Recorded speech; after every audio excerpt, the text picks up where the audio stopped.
Hello one and all, Mickey Surviving RNG, and today I'm going to pitch to you guys a game. Imagine an XCOM style turn-based game crossed with Cataclysm, Dead State in a kind of Half-Life 2-esque universe. Interdimensional rifts have cut across the Earth, and alien life has phased in onto this planet, and a lot of humans have phased out of it, and even other humans from other Earths have phased in. Yes, spoiler here, all the alien life that has arrived, sentient or otherwise, they all came from different versions of Earth. And even a lot of the humans that you'll come across, they would have also come from a different version of Earth as well, and they won't even know it. In the conversations that you'll find, not that there'll be many, but you'll notice a few inconsistencies between what people say about the past before the rift is happening, indicating that they actually came from different versions of Earth. But anyway, the setting aside, of course, it's going to be a turn-based game, but it's going to require scavenging resources like food, mechanical components, electrical components, fuel, that kind of thing. But running out of food and starving won't cause damage or death, it's just going to reduce the stats of all the troops that you've got. And as for the geoscape, of course there will be a geoscape. Think Dead State crossed with RimWorld, crossed with Battle Brothers, where you've got an overworld map, and each cell on the map is randomly generated based on the environment, whether it's, I don't know, sand, snow or grass, open fields or dense forest, or suburban, or dead city, as well as what time it is, and maybe even the weather, but we'll see. And what region on Earth, I'm thinking maybe just one region, or one country, or maybe allowed choosing different countries when you start your location. All the game really needs to know is what regions have what biomes. The rest is going to be randomly generated, so having multiple regions shouldn't be that difficult to implement, but I do want the movement to not snap on each tile as your convoy, your units move across the map. I want it to be very much like Dead State, RimWorld and Battle Brothers, where you move kind of freely and smoothly across the map, even though RimWorld and Battle Brothers, their map is made up of little tiles, little blocks of terrain. Simply what tile you're standing on is what tile you're interacting with. So what happened when the game starts? Well, I'm thinking kind of like Kenshi really. A lot of games have influenced this. You can start in a small group or solo based on what difficulty you want to choose, or whatever custom start you want. Maybe you'll start with a vehicle, maybe you won't, but if you don't, you definitely want to find a vehicle, and if it's not working, repair it with mechanical components, and the amount of inventory space you can carry is going to be based on, I don't know, volume or weight, but definitely not both. It'll be one or the other, and how much each soldier can carry can be dictated on a strength stat or something, you know, if there will be a strength stat, as well as the vehicles as well. Of course, they're going to be able to carry a lot of stuff, but again, that'll depend on what kind of vehicle you've got, and vehicles will require maintenance. Now, maintenance will be free, but it'll need to have multiple soldiers ticked as doing the maintenance job, because of course all these vehicles in the apocalypse, they're not exactly in the best state. So say for example you've got, I don't know, one hatchback that require the permanent attention of one soldier constantly maintaining it, with larger vehicles requiring more soldiers to maintain it. And if not, the vehicle will inevitably break down, which in turn will actually cost resources in the form of mechanical components. And this will naturally limit your vehicle count. And as for actually having vehicles on missions, I'm not sure. Having maps randomly generated that can function with large vehicles, both in terms of balance for the vehicle and the soldiers, I'm not sure if that really work. What might happen is, whatever vehicle you go to a location with, that vehicle will just sit at the infiltration point, and if it's got a turret, then one of your soldiers can man it, or if the turret's automated, that can act as almost like a free extra soldier. But actually controlling the vehicle on a mission, I'm not sure about that. But of course, when you've got a convoy, you're going to want to, at least at some point, set up a base, because while you're moving, your research and construction speed will be at, say, 50% normal. When you're not moving, say a little bit more, like only a little bit, like 60%, but when you've actually deployed, unpacked everything, then your research and construction speed will be like capped out 100%. But of course, deploying and packing up actually takes time. And of course, when you're moving, your vision on the geoscape is going to be limited. If you're stationary, it'll expand by, let's just say, one tile. We'll assume your soldiers are doing patrols around the convoy so you can see a little bit further. But when you deploy and unpack everything, your soldiers are naturally heading out much further from the base, doing their patrols, which will in turn expand your vision a lot. And when deploying in a region, you'll actually have to place vehicles and equipment manually, as if you're building a base in an RTS game. That includes things like turrets as well. And if there are buildings on the cell of the map that you decide to deploy on, then why not use those buildings as part of your base? It's easier to defend a second or third story than it is a ground floor, but of course it can be more difficult to retreat. And of course, when you're moving, you'll automatically scavenge whatever region you're passing through. If you're stationary, you'll scavenge all the adjacent tiles, and if you've unpacked, then it'll be a much larger radius, say like half your vision radius, where you'll get an income from all the tiles around you. And each tile will have, I don't know, like a food value, mechanical components value, that kind of thing. But the longer you stay in a region, the more you get from that region, the more those values go down. So setting up bases, deploying will be encouraged, but staying somewhere permanently won't be viable. As for what each cell of the map will look like on the geoscape when it's being controlled controlled by a faction. I do want one of the factions to have like a form of creep. The alien militaristic faction can have like guard towers. The dead faction can have like dying trees, things like that to make it obvious when a region is controlled by an enemy. And maybe if they just grab the region and haven't deployed there yet, then it won't be as obvious because they haven't built on it yet. Now, as for soldiers and perks and stats, I want it to be kind of like XCOM, not too complex. I don't want it to be like Cataclysm or Vampire Bloodlines, where you've got stats that affect your perks, but you've also got skills that affect your perks, and your perks can synergize with your stats and your skills. That's great when you're controlling one character, but when you're controlling dozens, it gets out of hand very, very quickly. So I'm thinking, in terms of stats, just very basic XCOM style aim, mobility, health, and will, with maybe 2 more being engineering, which impacts how much maintenance is done, and construction time, and a science skill that impacts research and medical when you're healing somebody, and maybe a strength stat that affects carry capacity and melee damage, maybe, but then that'll be 7 stats, I'm not sure. Maybe strength and health can be combined into one, have it be like vigor or something. Next up, the squad size. So I'm thinking maybe Long War style between 6 and 8, or maybe between even 8 and 10. As you get upgrades, you can take out more soldiers, and maybe allowing reinforcements on missions under certain conditions. But of course, when your entire base, when your entire roster is a moving convoy, what exactly is going to stop all of your soldiers marching onto a map with its entire base, with your entire platoon of vehicles, and standing side by side, encompassing one entire length of the map, and laying waste to everything? What's going to stop that? Well, I can't think of any lore reason or story reason why you couldn't do that, but of course, that's not really balanced. It's the exact same reason why in XCOM, you've only got one Sky Ranger, even though you've got multiple air bases around the world, or in Xenonauts, even worse, you actually have multiple bases with multiple transports, but only one transport can land on a mission at a time. It will just be a simple case of you can only take a certain number of soldiers out on a mission. And now, clothing and armor systems. So again, I don't want it to be anywhere near as complicated as Cataclysm, with head, eyes, mouth, torso, arms, hands, legs, feet, with different coverage values and layering. Yeah, that's a bit much for multiple soldiers. But having said that, I do want it to be more complicated than most tactical turn-based games, like XCOM or Xenonauts or Phantom Doctrine. They all tend to have one piece of armor that a soldier wears. And here's what I'm thinking. A clothing system where it acts as a single suit that is worn. So casual would be trainer's jeans and a t-shirt with no benefits. Or if you're going to a cold region, maybe wear cold weather clothing, which will remove any cold penalties to your stats. Or the same for a hot region, or maybe a hazmat suit, or a covert ops stealth suit. That kind of thing, a single suit, a single slot for your clothing, with the best battle clothing giving only minor armor. And moving on to armor, again, I do want that to be a little bit more complex than, as I said, XCOM, Xenonauts, Phantom Doctrine, that kind of thing. I'm thinking, say, 3 slots for armor, first being head, second being body, and the third being hands and feet, or even maybe better, the first being head, the second being upper body, so torso, arms and hands, and the third being lower body, legs and feet. That might be a good compromise between overly simplistic and overly complex. Now, as for the RNG, all you regulars on the channel will know I really hate RNG, and actually very clearly impacted the name that I chose when I had to change the channel name. I do not want it to be like XCOM 2. That is massively RNG heavy. Take the Sectoid, for example, who has a psychic attack called Mind Spin, and its chance to hit is based on its will and the target's will. Absolutely fine. But then when it does hit, it does a separate dice roll to decide what the outcome's going to be. Is it going to be a stun? Okay, not that big deal. Is it going to be a panic? Not great. Even worse considering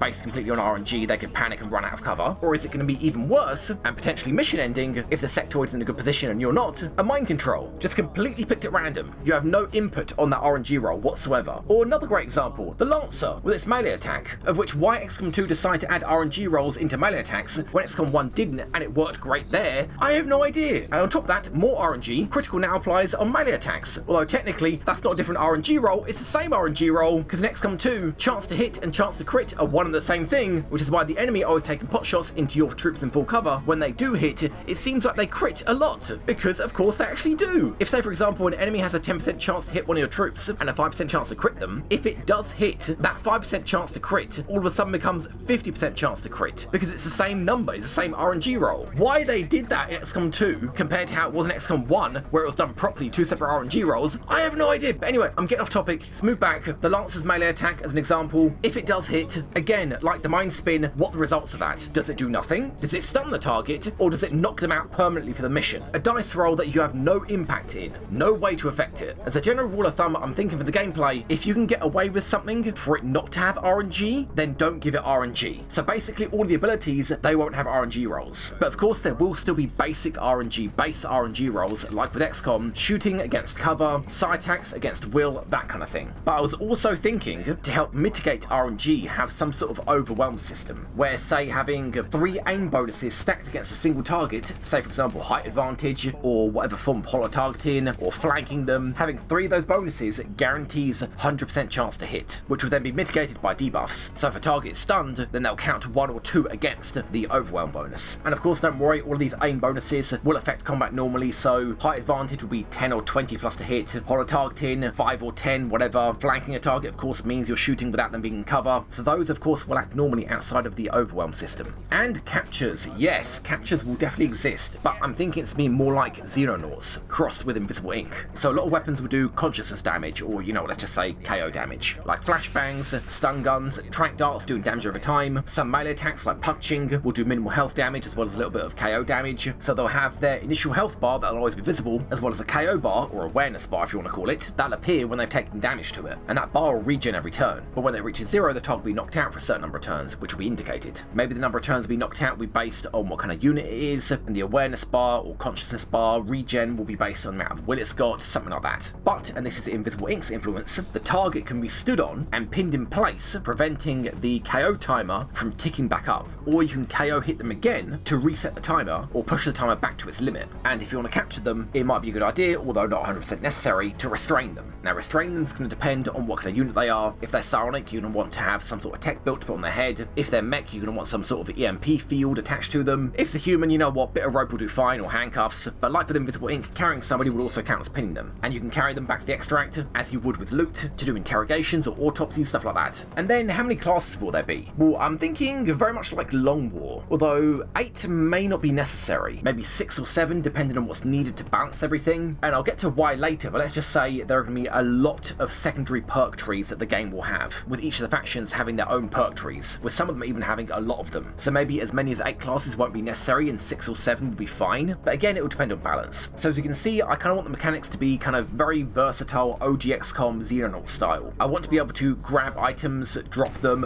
throw them. I wish Xenonauts could do that. I want to be able to melee with guns or with melee weapons. I want to be able to pick up enemy weapons if they're human made, that kind of thing. And yes, I can already imagine a conga line of soldiers grabbing loot from a location and throwing it to the next soldier behind them, and then them throwing it to the next soldier, and so on until the last soldier throws it at like the extraction Humvee. And then triggering pods, right. So one of the things I don't like about XCOM, both 1 and 2, is the pod triggering mechanic. It feels very, very abstract and frankly kind of unnecessary. And I'm thinking that each map will have almost like a stealth mechanic, kind of like XCOM 2 or Phantom Doctrine. Each map will have generally low numbers of enemies, sometimes spread out, sometimes they'll be focused, given on what type of map it is. Maybe there'll be lots of them if the location is key to that faction. But the point is, like with XCOM 2 and Phantom Doctrine, while you're in stealth, they'll have much lower vision. And ideally, you're going to want to kill all of the enemies on the map on the reveal turn. When they're revealed by the end of your turn, you're going to want them to all be dead. At which point, the enemy back at base, that faction, won't know what happened in that region. And so, a couple of turns later, they will send a light recon force to find out what happened. And that recon force will arrive alerted and triggered, as with any other reinforcements. This will stop that kind of pod triggering mechanic, which as I said, I've always felt feels really abstract. But back to that recon force, when they arrive, being on full alert, they'll realise that their troops, even if they can't see them, as soon as they touch down, they're going to call for reinforcements. At that point, you'll have heavy reinforcements incoming,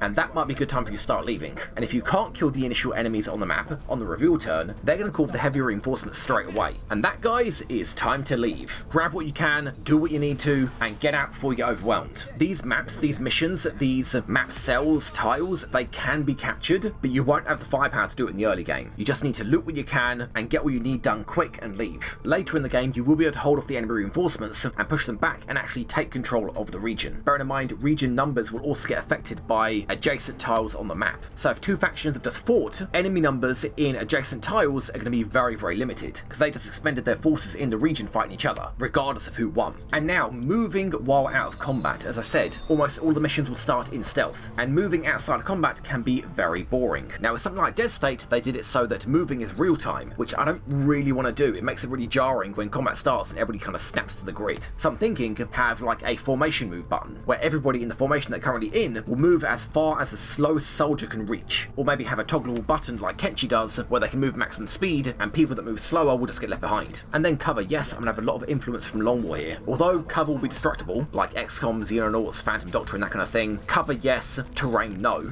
I am thinking Long War's cover DR system, to minimise the rewards from RNG when a soldier just takes potluck cover to cover fire. So when you're in full cover, you'll take 2 less damage, or when you're in light cover, you'll take 1 less, something like that. You shouldn't be punished for bad RNG, and you shouldn't be rewarded for good RNG. You should be punished for bad play and rewarded for good play. Flank the enemies, or get them out of cover, and you'll deal max damage. And now, a fatigue system. Honestly, probably something similar to Long War, but instead of they go on a mission, they get fatigued, then they go on another mission, they get injured, maybe have that second mission that they go on reduce their stats. And if they go on a mission again, while exhausted, their stats go down even more. Kind of like how the starving system would work, where starving would incrementally decrease their stats lower and lower to a maximum of say like 50%. Fatigue can be something similar. And then soldier customization. Well, honestly, it's going to probably be something like XCOM 1, where you can at best just change the color of the outfit they've got. Having a bunch of outfits for soldiers, that cosmetic, is kind of time consuming, and not to mention they'll already have technically 4 slots for armor, clothing full body, armor head, armor upper body, and armor lower body, although maybe cosmetic trinkets can be worn, stuff like that, but that I'm thinking isn't exactly going to be a priority. Having said that though, yes, there will be a medal system, XCOM EW Long War II pet style, my campaign that's going, there will be a medal system that tracks things like the first person to kill an alien, the first person to kill a human, someone that's got 10 kills in a row, 1 kill with every shot they've made, someone that's been critically injured and survived, someone that's resisted 3 side attacks in a row if they're a rookie, that kind of thing. And the medals will show, as they do in my series, a full description next to them, or there'll be an option to remove the description to only show the medal, and then when you mouse over it will show a tooltip with the description, or an option just completely hide them. Because you know me guys, medals, really important. It's a very, very easy way to tell the story of that soldier, their accomplishments and what hells they've been through. Now, how will ammo work? I am thinking that I do want it to be more like Xenonauts and less like XCOM, where ammo is actually limited. It's built, it's found, it's stolen, but how the ammo will work beyond that, I'm not sure. Will it be like Xenonauts, where the ammo is separated into magazines, but it'll be like almost all first-person shooters, where you say empty half a magazine and load a full one, then empty that one half, then magically the bullets of one just gets transferred into the other? Or will it be like Dead State, where all the ammo is just like piles of bullets, and there are no magazines, the correct amount of bullets is just loaded into a gun? Honestly, probably like Xenonauts, because then you can throw magazines to other soldiers when they're out of ammo.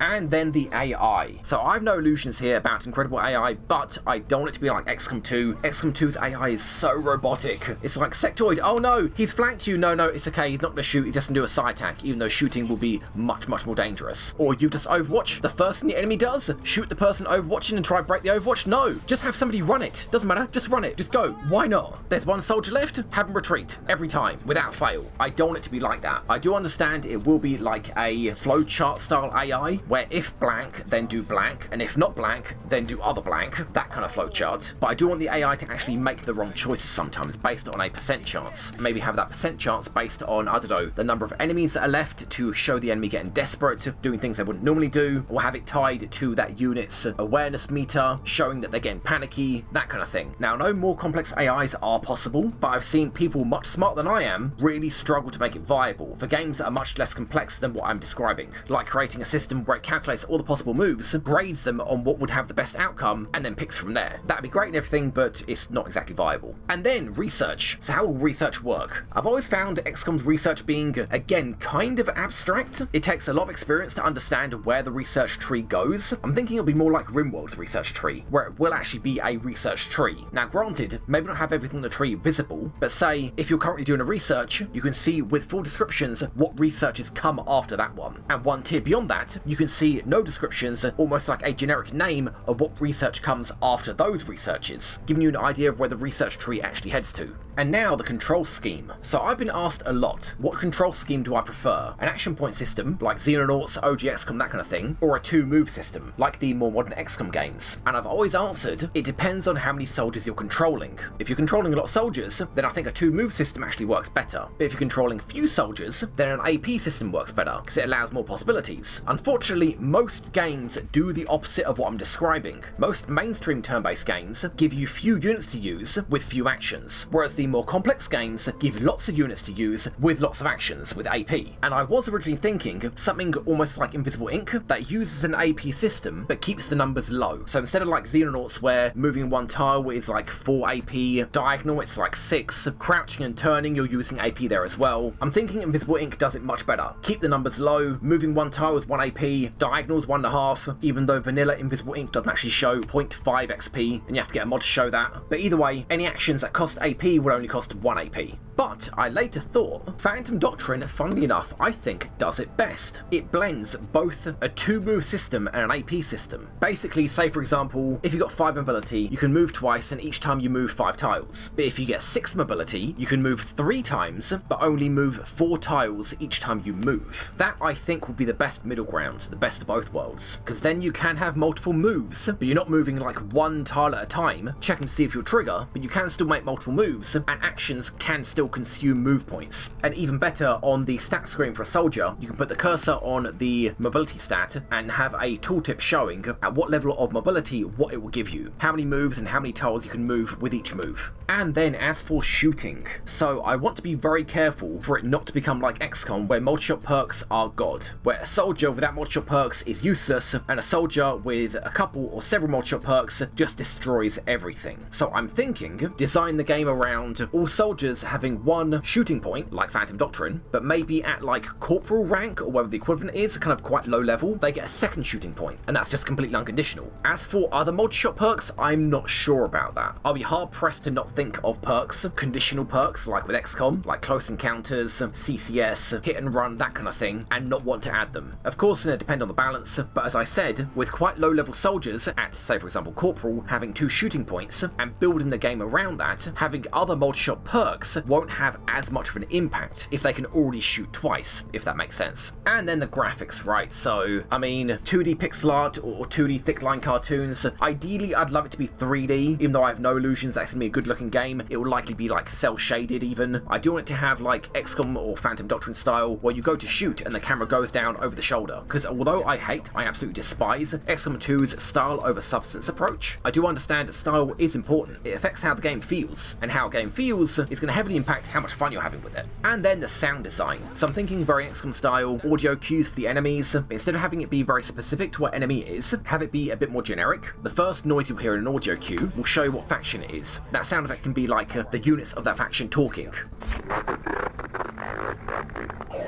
Then the second sound effect can indicate what type of unit it is. Basically, that would be the sound effect of them moving. You know, is it footsteps with shoes? Is it mechanical stomping? Or is it the dreaded slappy feet? And then the music, right. So I was really impressed with FTL's music. Now, I don't specifically mean the tracks. I mean, they're amazing, they are. They actually fit the game perfectly, and they're one of the few soundtracks that I've listened to outside of the game. But what I mean is, I'm really impressed by how each region has its own ambient soundtrack, and then when combat starts, it's almost like a second track is overlaid over the first. So I'm thinking to have something similar, where each biome will have its own ambient track, and then each faction that you're fighting would have a variation of the ambient track that would bleed over the top of it when you go into combat. Now you might think that's a lot of music, but I'm actually thinking all the factions' combat music is just going to be identical, just done with different sound effects. So say you're up against mech, have, you know, synth style, 80s sound effects, that kind of thing. You're up against an animalistic enemy, then you can have more drums, that kind of thing, but it'll be the same combat track, just made with different sound effects to represent the faction, overlaid on the ambient track of that biome. So in actual fact, say there are 4 biomes: plains, forest, suburban, and city. There will really only be 4 soundtracks, because the different combat musics will just be a single variation laid on top with different sound effects representing the faction that you're fighting. But speaking of which, the factions, yes, I haven't even got to the factions yet, wow. Hold on. The total length of this video is nearly 45 minutes, and I know my editor is going to have a problem rendering all of these moving parts in one go. So I'm going to cut this video in half, and guys, don't worry, the second part will already be live. Link in the top left, hopefully right now, Mickey, make it so. So I'll see you guys there.